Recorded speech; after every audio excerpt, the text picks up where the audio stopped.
Welcome to the Fright Lab. I'm Lucas Yoakum. And with me is Joseph Wren. What are you doing, Joe? Oh, just trying to get everyone in the mood for what is going to be one of the most unnecessary episodes and one of the most entertaining episodes in the history of the Fright Lab. Good evening to you, all of you gruesome people. Now, for Lucas's sanity, I'm going to stop with the shark music. Thank you. I wish we were talking about Jaws. And there's no one to blame but me because I'm the guy who writes this. But yeah, we've got some stuff to talk about tonight. So the idea for this episode came from a conversation with Matthew Frederick, an author I made the acquaintance of in the past year. Great guy, cool author, knows a lot about blues music. When he learned about my podcast, he sent me a message one night asking if I had seen the movie Shark Exorcist. Of course, I had not seen Shark Exorcist. Why the hell would I have watched Shark Exorcist? And yet, one night, I had nothing going on, and I wasn't tied up with work or chores or anything else that I could have been doing better with my time. So I decided to give this movie a watch. And to confirm what you're no doubt already thinking, Shark Exorcist was not a good movie, and yes, it was on Tubi.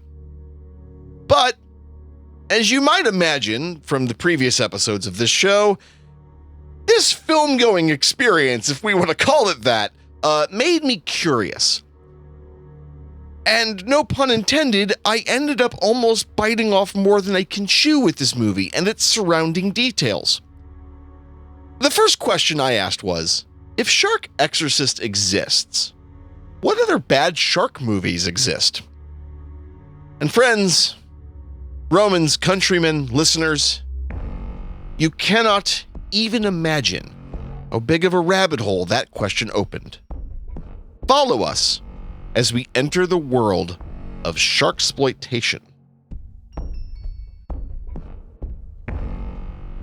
I want to play a game with our audience. If you aren't listening to this in your car and you have a second, I want you to go do something for me. Go to Tubi's website right now and type the word shark into the search bar. Joe, can you do that for me? Can you pull that up? Pull up Yeah, Tubi? absolutely. Give me just one moment here. Okay. That's Tubi.com. That's Tubi with an I. Mm-hmm. There's a search bar here. I'm going to hit shark. Okay, so. And hit, Dear God, what have you done? Okay, so in case our audiences can't go online right now because they're driving or at work or whatever, I want to walk you through some stuff. I'm going to try to explain this as best as I possibly can. Given that Tubi is basically a free streaming service, there are some usual suspects of what you would expect to find. B-grade movies like Shark Attack, Shark Attack 2, Shark Hunter, Shark Zone. They're in one way or another basically rip-offs or copies of Jaws. Nothing against those sorts of movies, because Jaws ended up being the blueprint for shark-themed horrors, and we'll probably touch on that point a little bit later.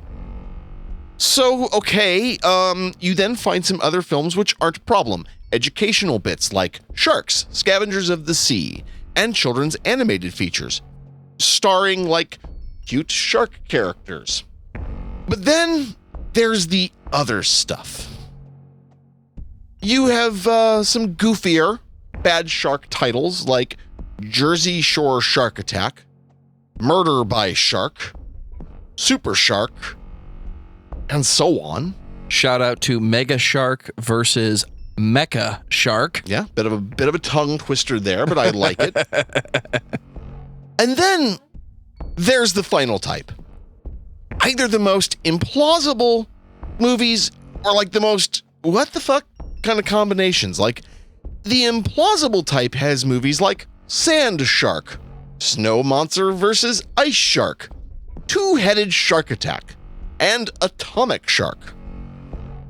The what the fuck combinations category is where the real bad stuff lives. And I swear I'm not making this up. Joe, you're looking at the screen right now. You can verify none of this is made up.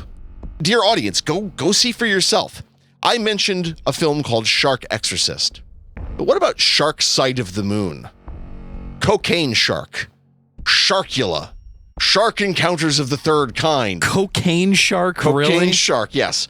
Sharks of the Corn, and my personal favorite title, though I didn't watch it, Sharkensaw Women's Prison Massacre. I'm not going to say it out loud, but can I get this one as a campy popcorn horror movie? Like, just imagine the creature singing the song as they're swimming up towards you. Don't hear Jaws. You hear the other thing that I'm not going to say out loud. He's talking about Baby Shark, that terrible kids song. There's a movie, and it's a kids movie. It's called Baby Shark and More Baby Songs. It's kids programming. But on screen, it's right next to Super Shark and Mega Shark versus Crocosaurus. Again, I am not making any of this up. Do. Okay. As you can see, there is a seemingly bottomless pit of obviously bad, obviously low-budget movies using sharks as antagonists. You don't even have to watch them at any length to get how bad they are. It makes me wonder who the hell is watching these and who the hell is making them. Movies don't come into existence in the world like Athena from Zeus's skull, you know? They are filmed, edited, and released into the world. People have to work to make them. So why does this keep happening? And this is how a rabbit hole forms when you get really interested in genre films, especially horror. So, for tonight's episode and for my sins, I'm going to be your tour guide through a few specific subjects. And to do so, we need to answer some questions. First of all, what are cult films? Second, what is exploitation cinema, and what are some specific subgenres? And finally, a matter of critical opinion, 3, as serious horror fans, what can we view of these movies? What can we say of these movies? Are they worthy of time and commentary? Let's see what happens. After watching Shark Exorcist, I didn't think that I would be talking about it beyond saying, this wasn't a fun watch for me and it is badly made. Or maybe just engaging in brevity with Shark Exorcist sucks. But as I said earlier, these movies don't come into the world fully formed, right? They are not a thing that grows on trees, ergo they don't happen in a vacuum. If all of this is true, we have to accept that these movies have value and are a creation. Being created means they have a message, or at bare minimum, an intention. No one makes a movie just because they can.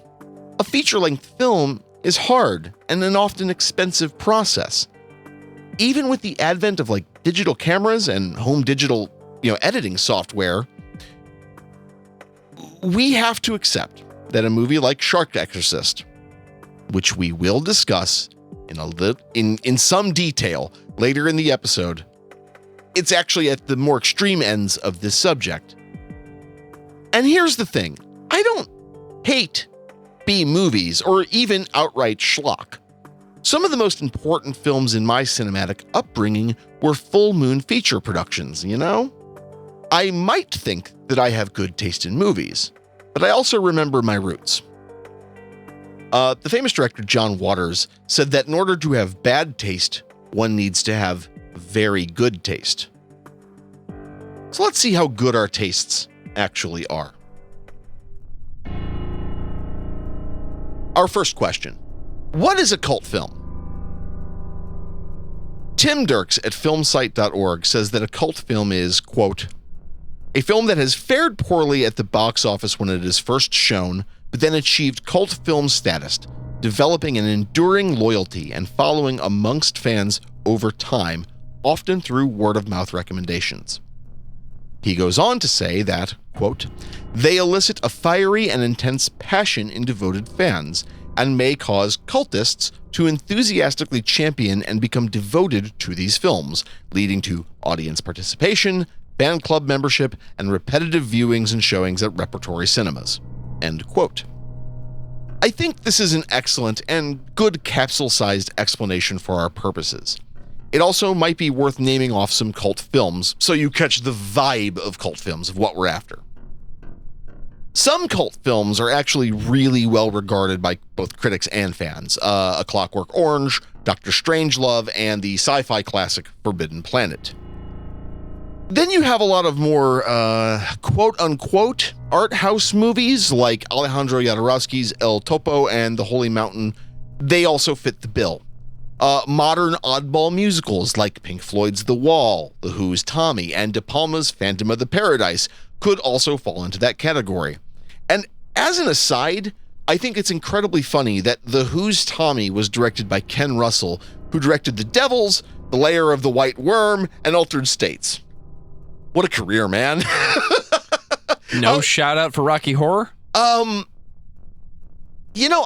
seen Rocky Horror live maybe, I don't know, half dozen times. And I know people who have seen it hundreds, if not thousands of times live and have been in the quote unquote live cast at a Rocky Horror showing. It's not that I dislike Rocky Horror, because I actually do kind of still have some affection for that movie. I think it's that I've seen it so many times, and it's not like a movie that I am deeply in love with, you know? It's not like It Follows, which I can watch multiple times and never really get bored of. It's a movie I appreciate. It's a movie I think is fun. I just don't think it's a great movie. And I'm not, as you might imagine, a musical guy. Fair enough. I don't really like musicals that much, so it's not a thing that I purposefully seek out. Now, that having been said, Rocky Horror, holy crap. Yeah, absolutely a cult film. No doubt. Absolutely. Okay, so, but more to our point, right? Horror and horror-adjacent films tend to fall into cult film categories typically. The ones that immediately come to mind for me when you talk about that is David Lynch's Eraserhead and Blue Velvet, as well as An American Werewolf in London, rather modern film Slither, which if you've never seen is really fun, and podcast favorite Dario Argento's Suspiria. I'm sure our fans can think of any number of horror movies that fit the bill, but Joe, you brought up Rocky Horror. What other movies come to mind when you think cult film? This is a very hard question. I don't know if I should leave this in the show or not, but I'm having a hard time coming up with a cult midnight movie. I would think of Gremlins. Okay. Some of the original Nightmare on Elm Street films, the campier ones.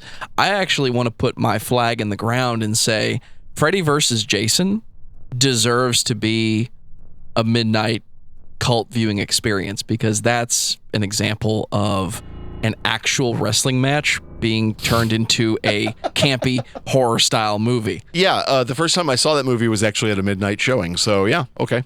Valid point. The thing that doesn't ever get talked about with these sorts of movies, it's a single word: sincerity. For instance, I briefly need to bring up Ed Wood.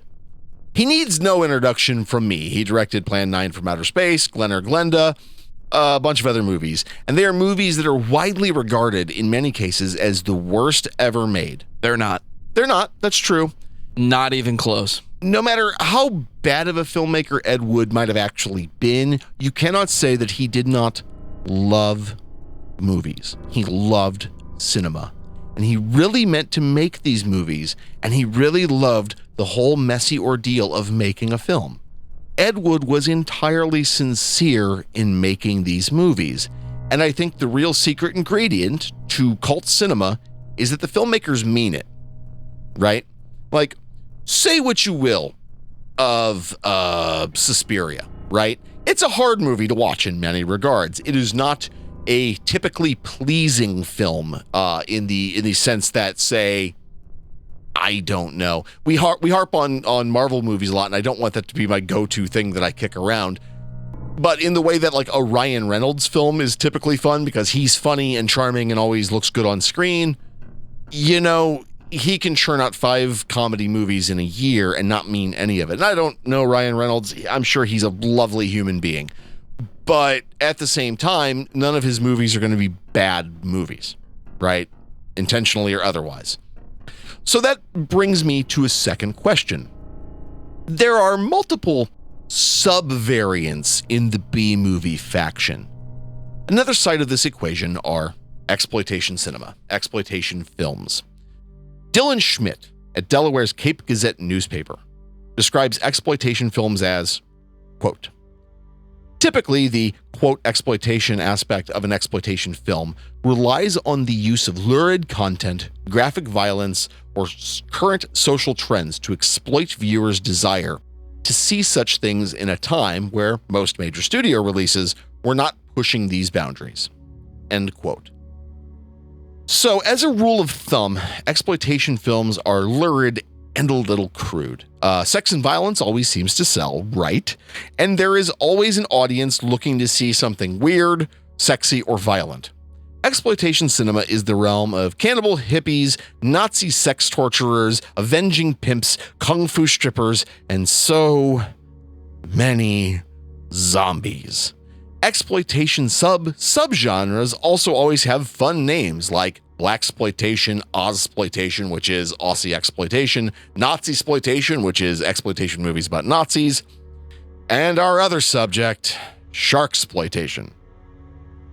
One of the most important things to remember about exploitation films is that they are made for money and mostly not really for art. Now, let me be clear.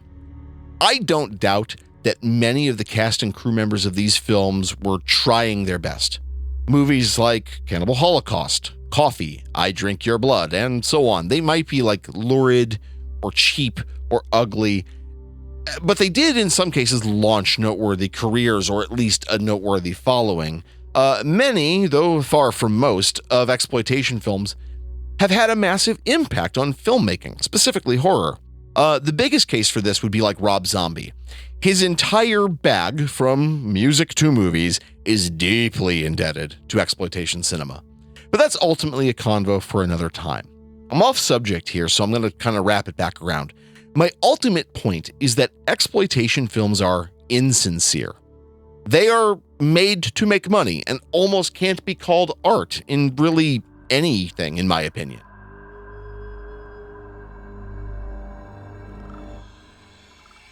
With all that exposition out of the way, we need to drill down through one further layer of abstraction and briefly, sadly, explain Sharksploitation.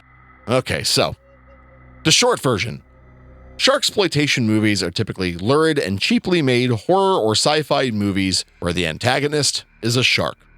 You can somewhat credibly point to Jaws as the primal DNA for these movies. Now, I don't personally consider Jaws to be exploitation, but I think it had a nasty side effect of making people very afraid of sharks, a cultural impact we're still living with today. Besides, Joe, I'm sure you would agree with me, Jaws is a good movie, right? It is one of the best films of all time because it shows you what can be done when everything goes wrong and you only have the camera with which to make the emotions appear on screen the way you intended them to be. It's an example of minimalism in filmmaking. At the end of the day, what did they have? For the scariest parts of the film, right? The part where they're actually hunting the shark, they have a boat, they have the ocean, and they have people. And they have a fake shark that doesn't always work all the time. You now have to make Spielberg-type decisions, I would argue Hitchcock-level decisions, where you have less to show. So how are you going to scare the people with their own mind? It's a great film. Okay, so we agree Jaws is a good movie. Therefore, I also feel like I can tell you that Sharkensaw Women's Prison Massacre is a bad movie, and that's without having seen it. How did the shark get into the prison? Doesn't matter. It doesn't matter, Joe. It doesn't matter. So, okay, with our following brief description of 4 films, understand that I am not endorsing that, like, you need to see any or most of them. But it's necessary to explain how bad they are before we answer how we should talk about these sorts of movies. And before I begin complaining about these awful things, I do want to make a blanket comment about these movies. I don't think that the cast and crew are somehow bad. for making these movies. You know, I've said it before, it's a crazy, rough world out there, and people need to make a paycheck. And if that means co-starring with Tara Reid in a bad shark movie, then, well, so be it. I also admire filmmakers for the work they do, whether or not I like the movies they make. But you know, I am not a fan of most of these movies, and I think they're mostly just awful to watch. So,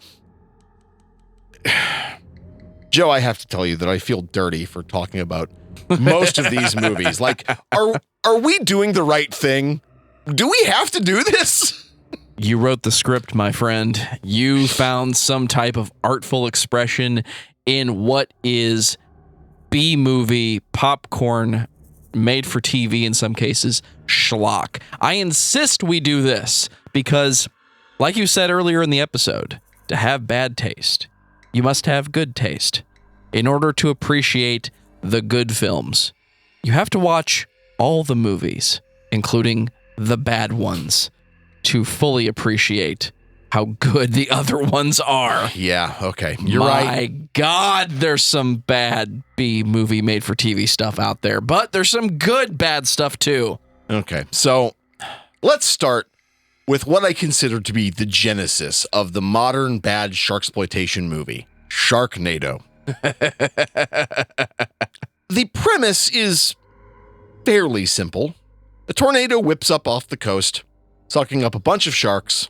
Tornado lands on U.S. soil, and a combination of flooding and airborne sharks begin wrecking shop. It shouldn't work, but it absolutely does. It does not. Shut up. Hurricane David is poised to be the first hurricane. It's a storm. That's what's driven them all up north. I've never seen so many of them nor so bold. It's barely even raining. There's flooding here, and not the plumbing, the ocean. You need to go home. I'm not going anywhere. Storm's coming and it's coming fast. Just can't sit back and watch this.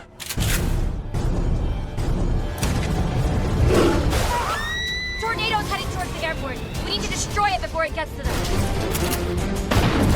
Watch out! You can't just wait here and wait for sharks to rain down on us.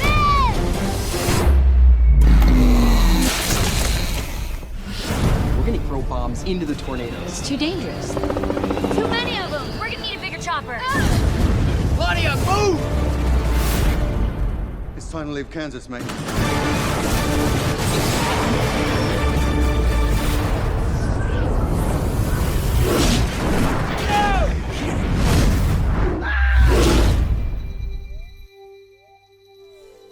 Okay, so it's not good. It's not a terrible looking movie, but it just kind of looks cheap. The acting is really subpar, and the special effects, I mean, they're better than you might expect. Not good, but better than they could be compared to the movies we're going to talk about as we go. You need to remember that this is a film from The Asylum, which is a production house responsible for all those quote-unquote mockbusters. Joe, would you kindly Google up some mockbuster titles for our audience to enjoy? I'm going to click the wonderful I'm Feeling Lucky button and say, films such as Frozen Land. Okay, so what is that a mockbuster of? That would be Disney's powerhouse film Frozen, Lucas. Okay. There's also something called Atlantic Rim. See if you can guess what that is supposed to be. I'm going to go on a joke here and say it's Pacific Rim, maybe? How about Apocalypse Z? So I'm going to guess that's World War Z's bad version. Okay, got it. Well done. Let me scroll down a little bit here so I can get some more obscure ones. Pirates of Treasure Island. I'm guessing that it is both Pirates of the Caribbean and Treasure Island. I'm going to guess they did not read a lot of Robert Louis Stevenson with this one. How about one of my favorites from the classic days of streaming Netflix? Paranormal Entity. Oh, okay. Paranormal Activities, mockbuster version. Got it. Shall we continue? Let's give them a couple more. Okay. There is a film called Alien Origin. Huh, okay, so I'm guessing that has to do with the Alien series, or it's a mockbuster of the Alien series. Absolutely. Ridley Scott released Prometheus at one point as an origin story, so a few days later, well, yep, The Asylum. I'm going to go with Here's one that is absolutely my personal favorite on this list, and I encourage you to watch it.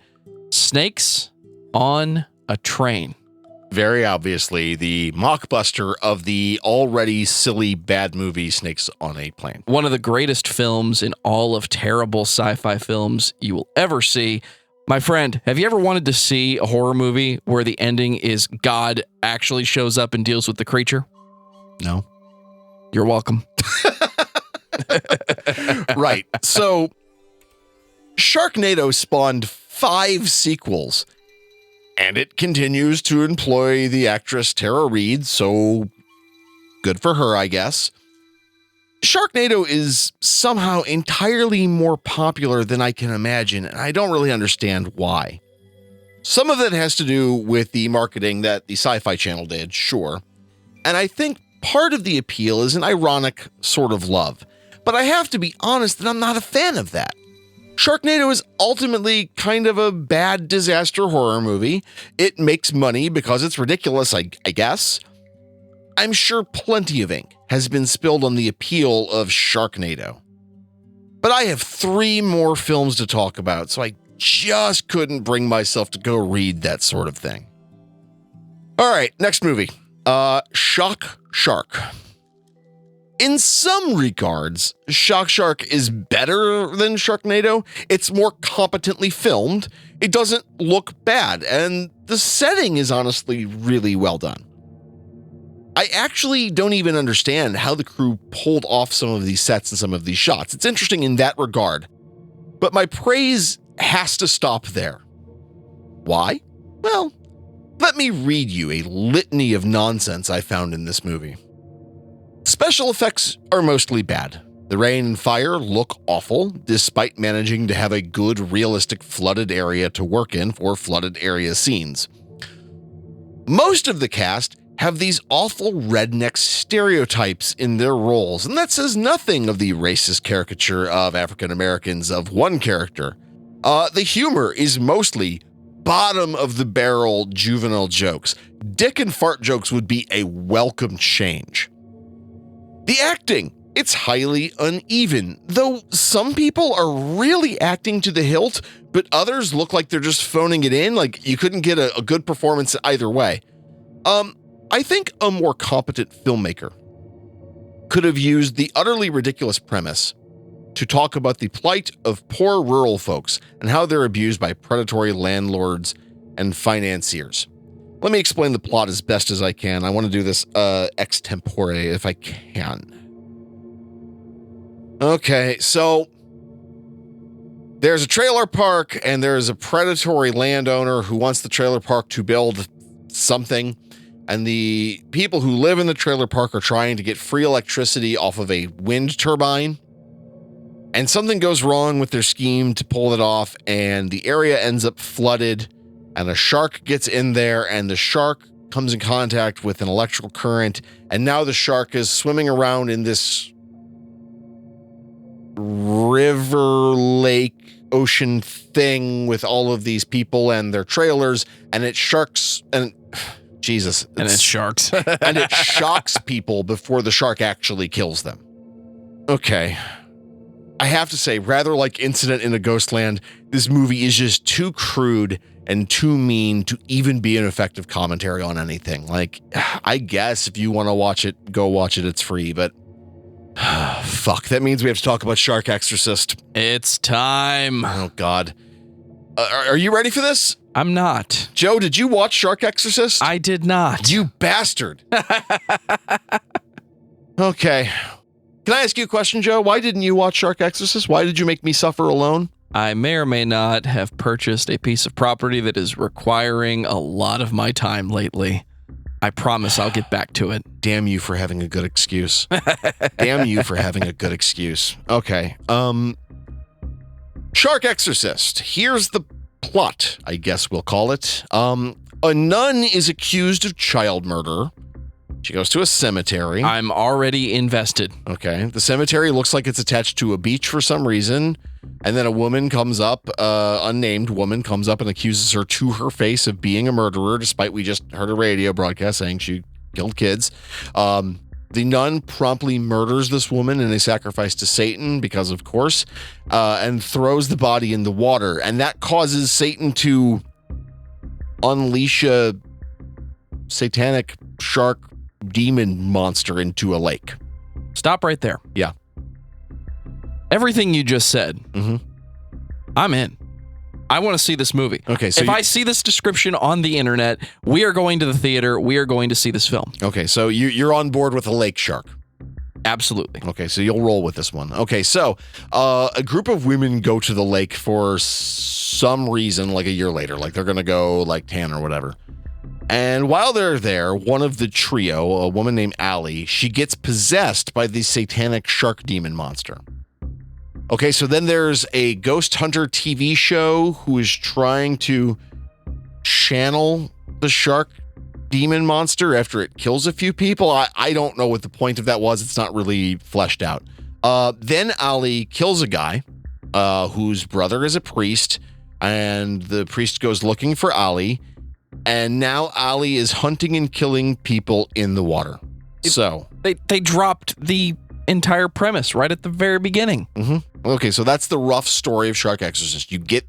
In 5 minutes of film, you get the handle. Okay, so where do we start? It's obvious to me that a lot of this film was a director or someone in the cast or crew wanting to see women in bikinis, especially the actress who plays Ali. And for the record, I refuse to comment on the appearance of any of the actresses in this movie, and I'm not going to judge anyone for being in this film, even though I think it's awful. I don't care if you like TNA flicks or if you want to see a large amount of skin being shown in your horror movies. Again, as I always say, like what you like. But the amount of times you see Ali in these kind of vaguely sexual situations, it's really actually unnecessary. She does this thing with her victims. She like circles them in the water. And I know what you're thinking. Lucas, you don't like spoiling movies. Well, screw it. This is one that I don't mind spoiling somewhat. So she like circles them in the water when they're in like pools or whatever. Now, is the circling she's doing, is it supposed to be scary, like imitating the way a shark circles someone in the water? Or is it like a vaguely horny sort of circling? Because it looks like it's a horny sort of circling. Even when she is circling a woman whose character is portrayed to be either developmentally delayed or is having some sort of mental issue. It's just icky. And it raises a bunch of questions, each one more baffled and annoyed than the next. And even then, this movie sort of fails at being sexy. It's just silly and awkward. And that says nothing of the highly uncomfortable sequence near the end of the movie where there's a woman who strips down to sunbathe and take a nap near the lake. And then this stalkery dude comes up and takes photos of her while she's asleep. It's extremely off-putting, and it does nothing for the script.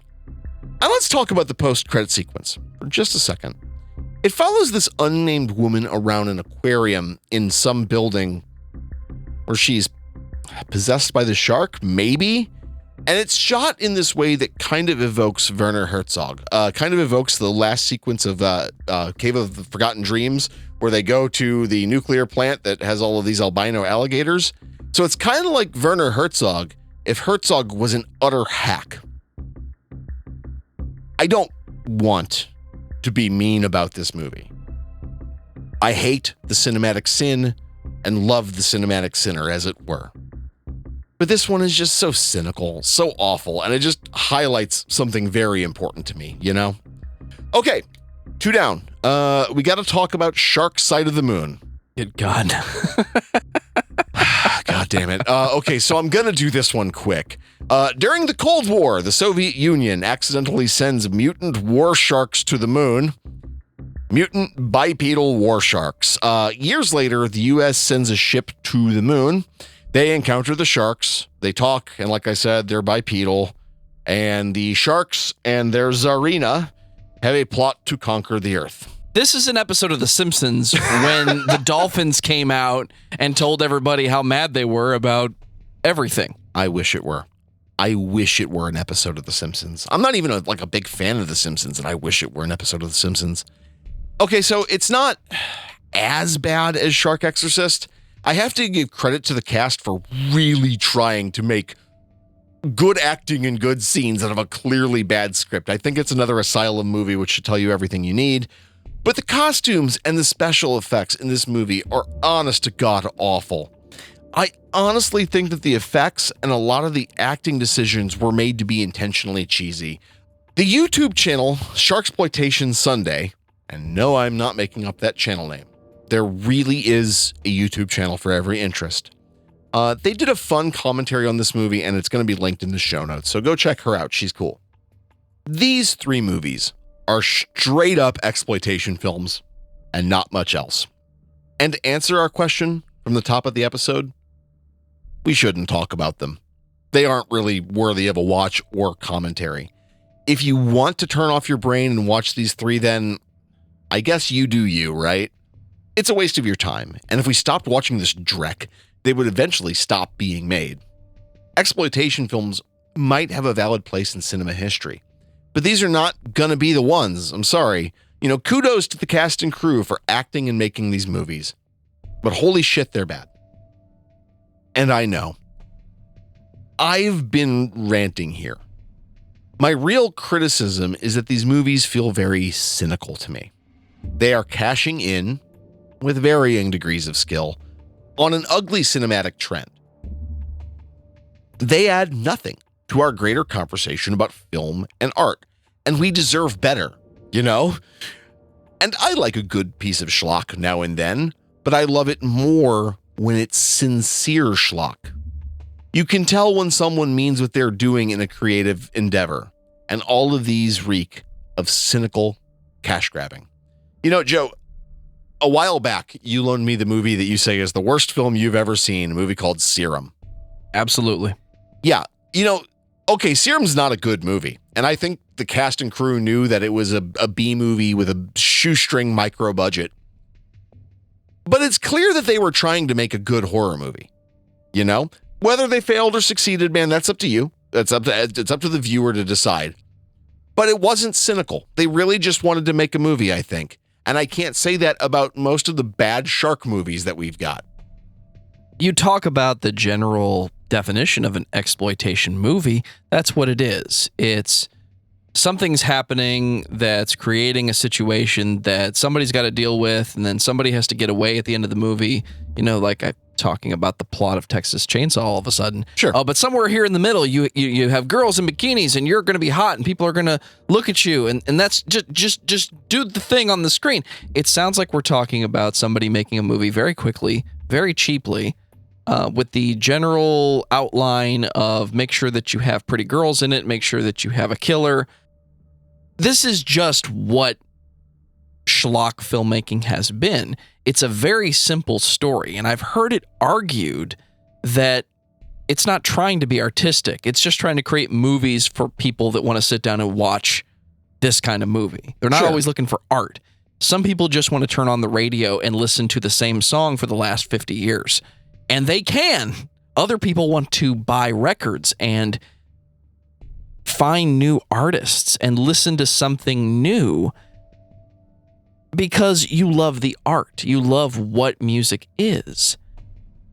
I don't think there's anything wrong, but you keep calling it schlock. That's what it is. I forget the quote from the film Ed Wood, where he's asking for someone to give him money for a movie. And he says, the movies I make, they're crap.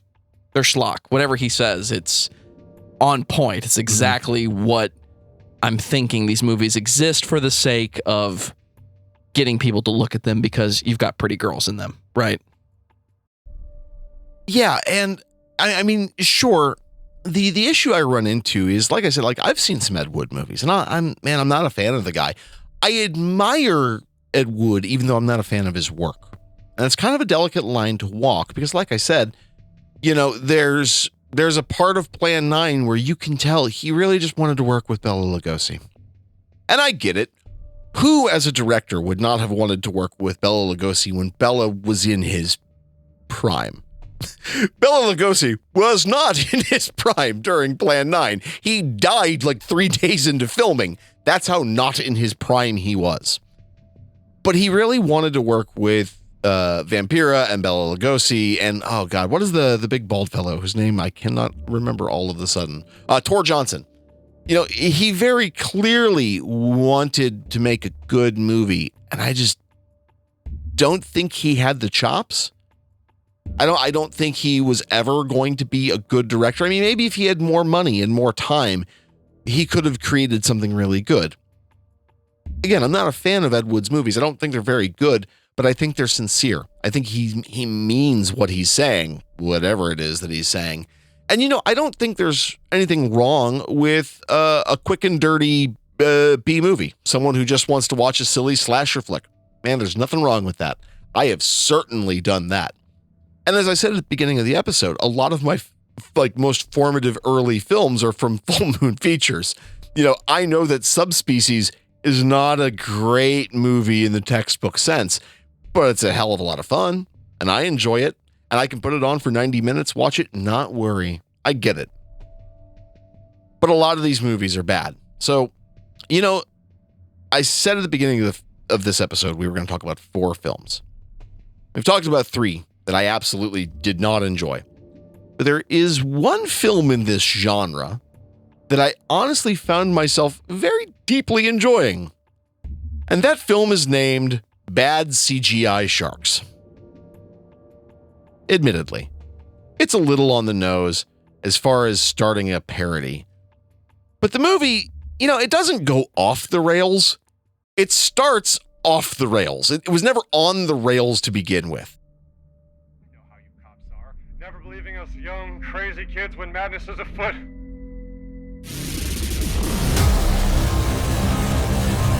There is a shark on land. Well, floating above it, like a blimp? I think it has something to do with a script me and my brother are working on. Some sort of voodoo magic or something. You are leading an adventure based on your own Sharksploitation script. How can you think we have any control in this situation? This is our movie. I'll be damned if we're gonna let some vindictive digital fish kill off the 2 stars. What do you expect the shark to look like?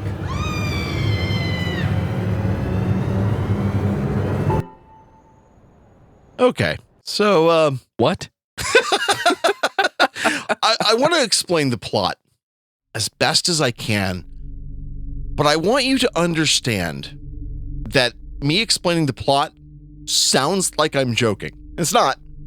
Unlike Shark Exorcist, which sounds just like word salad, just hear me out, okay? So the movie starts off with this cosmic entity, this cosmic force, who's talking about creative inspiration and the power of the muse. He begins talking about a fellow who works for a company that makes bad movies about sharks. This fellow's brother comes to live with him, and he spends some time reminding him of his family's creative endeavor to make a movie about sharks. And then they get attacked by, you guessed it, a bad CGI shark. This movie is insane. I said I was in earlier, but then you threw the plot out the window and made it into something just trashy and not even the good kind of trashy. This sounds like Scary Movie levels of parody. And I mean the original Scary Movie, not what happened after the third one. So it is, but it's different somehow. Like, this movie's brilliantly written, actually, and it's genuinely pretty funny. The cast and crew, small though they were clearly having a lot of fun with it. And there's actually some decent filmmaking going on here. Like, most of the shots are good textbook shots, and some of them were actually pretty nice and inventive. The dialogue, it's funny, and it follows a clear tone and attitude. It's never confused at any point about what it is other than this movie. And the acting in it, it's genuinely good. So, is Bad CGI Sharks a good movie? Well, it's highly meta, and it requires a somewhat working knowledge of the whole modern Sharksploitation thing. But I really enjoyed this one. And I think if you're down for that sort of movie, you should give it a watch. Joe, you brought up the point of scary movie. And yeah, it's kind of scary movie-esque, but you know what it lacks that scary movie had? A unique plot. A gigantic fucking budget and a bunch of big name actors. Don't forget the Wayans brothers. That's who I was talking about. The bad CGI Sharks has none of that. Like, it is shoestring, bottom of the barrel stuff in terms of plot compared to the monoliths of 90s and early 2000s horror and horror comedy. But I think it's better than that, actually. The vibe I'm getting from it, you can find this. I have a DVD I'll share with you later on, but oh God, you should take a look at something called Our RoboCop Remake. Just looking at the trailer, it gives me that vibe of, yeah, we're not being shitty for the sake of being shitty. We are making a film with sound filmmaking techniques and using the camera, but we're taking it just a step further and saying, yeah, we don't have the budget for effects. What can we do? I know how to make a movie. I know how to set up a shot. I know how to tell a visually interesting story, but I don't understand really how to animate a CGI shark. Okay, well, Kevin Smith talked about it multiple times. What do you use when you make a movie for the first time? Use what you have available around you. If all you have is a MacBook, a cell phone, you can make a pretty interesting looking film. You may not know how to animate a shark and make it look real, but you might learn something while making that film. You know, it's interesting because in the last 4 episodes, we spent so much time talking about horror cinema verite, horror that is trying on some level to look or feel real. And, you know, say what you will of a movie like Grave Encounters. Like, I've heard some people say they don't particularly care for it, they don't like the acting, or they think the whole concept is kind of trite. Like, okay, yeah, sure. You can have that criticism, and I think there's a value in that criticism. But again, it's a movie, which means it's created, which means it has a message or an intention, you know? And I think a movie like Grave Encounters does what it seems to set out to do, scare you using atmosphere, jump scares, and some interesting effects. Okay, cool. When I think about a movie like Shark Shock or Shark Exorcist even, what's their intention, right? Like, what are they after? Again, I have to say, I think the goal is money. They're just out to make a quick buck. And that's all it is, dude. And hey, here again, there's nothing wrong with that necessarily. But the problem is you're making money at the expense of film, which, if you haven't noticed, I kind of take as almost sacred in a way. I think it's spitting on film goers, even if they're into being spit on, which, okay, that sounds a lot worse than I mean, but you know what I mean, right? I think that film goers should expect and ask for more. And a movie like Bad CGI Sharks kind of does it. I think it's a good response. It's a good follow-up. This is going to sound like an insane comparison to make, but Bad CGI Sharks is to Sharksploitation cinema what Alan Moore's The Watchmen comics were to superhero comics. After The Watchmen, there doesn't seem to me to be any further reason to talk about superheroes because Alan Moore summarized the problem with them perfectly. And Bad CGI Sharks rather brilliantly says, yeah, you know these movies are shit. Why do you keep watching them? So after spending several weeks talking about found footage and other heady subjects, the concept of this episode is honestly somewhat relieving. I mean, I've been somewhat joking about not wanting to do it, but it wasn't entirely a joke. Most of these movies that I watched in the last few weeks for this episode were not great, and I mostly didn't enjoy the experience. But I also have to admit that there are some pretty serious holes in my knowledge of just exploitation cinema broadly. You know, I don't know that much about a lot of blaxploitation or Ozploitation. The fact that something like Nazi-sploitation exists, I don't know that that's the thing I want to learn. It would not be difficult, mein Führer. Excuse me, Mr. President. I know you love your Dr. Strangelove, but Dr. Strangelove's no one's exploitation cinema. And really, if the Sharksploitation movies are any indicator, I don't honestly think I'm going to pursue the subject of exploitation very much. There's not a lot here. It is what it is. And you've chosen what might be the safest, most acceptable way to talk about the subject as a whole. There's nothing acceptable about Sharksploitation or Shark Exorcist specifically. But it is the easiest way to say to the audience, did you know this exists? Sure. And now that you know this exists, let's look at how we got here. And now we can answer the question, should we be here? Okay, Do we need to be here? All of that's well and true, but let's be honest, this has as much to do with that as it does with me diluting a curse that's been placed on top of me. But we sort of need to have had this conversation. All jokes aside, we need this, don't we? We need the lows of cinema to appreciate the highs of cinema. You need to have good taste in order to have bad taste. And I don't know if we can appreciate how cinema can be a genuinely ecstatic art form and fill you with the same sense of wonder that a painting or a piece of music can, unless you have the bad stuff. And movies like Shark Shock or Shock Shark or whatever it is, I refuse to remember the name of this title. A movie like that makes me feel a lot better about watching John Carpenter's Prince of Darkness, And the audience, one and all of you, man, you have endured me tonight, listening to all of my insane rantings. So I need to ask you the all-important question. What do you think? Is Sharksploitation a valuable, subgenre? Do the movies we have talked about tonight actually have greater cinematic value? Or am I correct? Please tell me I'm correct. I need this, okay?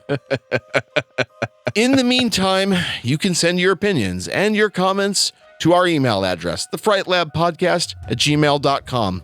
We are, of course, on Twitter @fright_lab_pod and on Letterboxd, which is just a fun app, @FrightLabPod. Joe, tell our audience about your other non-shark-related projects. I'm not sure if Sharksploitation films would fall under the nerdy topics that are covered at the Nerf Herder Council. Good segue. I appreciate that. I've been hanging out with AJ talking about Star Trek. These guys, they have everything nerdy under their belt. They talk about movies. They talk about Star Wars. If you are a fan of all things heavy metal, you need to check out all the podcasts we are creating at discussmetal.com, where we talk about your favorite bands, my favorite bands, heavy metal topics. If this is your first time listening to The Fright Lab, we appreciate you. If this is your first time listening to The Fright Lab, why did you pick this episode? God! Anyway, give us a thumbs up. Give us a 5-star review. Tell us what you think. You heard Lucas say it, the Fright Lab Podcast @gmail.com. Lucas, tell everyone how much we love independent media. Unless we're talking about these movies, with the exception of bad CGI sharks, we're actually gigantic fans of indie media. I seriously wouldn't do this episode if we didn't have access to indie filmmakers doing their best and sometimes their worst. And there's this belief that I have. You want to get there quick? Go by yourself. You want to get there safe? Go with your team. We're trying to create that team. If you have a horror movie related podcast, if you're creating music or art that is tangentially or directly related to horror media, we want to see it. We want to hear it. And if it's possible, we want to give it a plug on the show. So again, that email, thefrightlabpodcast@gmail.com. And as always, the Fright Lab Podcast is written and researched by me, Lucas Yoakum. It is co-hosted and produced by the utterly inimitable Joseph Wren, who has never been attacked by a bad CGI shark. That you know about. That we're aware of. We appreciate you all so very much. And we will talk to you soon. I cannot wait to delete this script from my tablet. It definitely isn't good. The script is fine, but the subject, boy howdy. I was prepared to start throwing in weird references to Blackula and all these other exploitation films, but no, we went hard into sharks tonight, ladies and gentlemen. I may not be like the biggest fan of that sort of thing, but you can at least point to Blackula and say, well, this has some artistic merit. You cannot say this about other films, man. You just can't. Like, God, I never thought I would want to talk about the last Jaws sequel.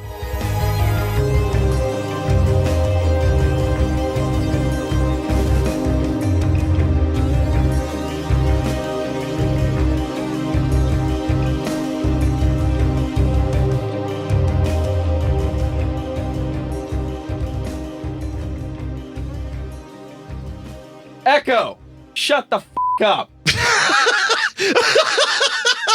Ladies and gentlemen,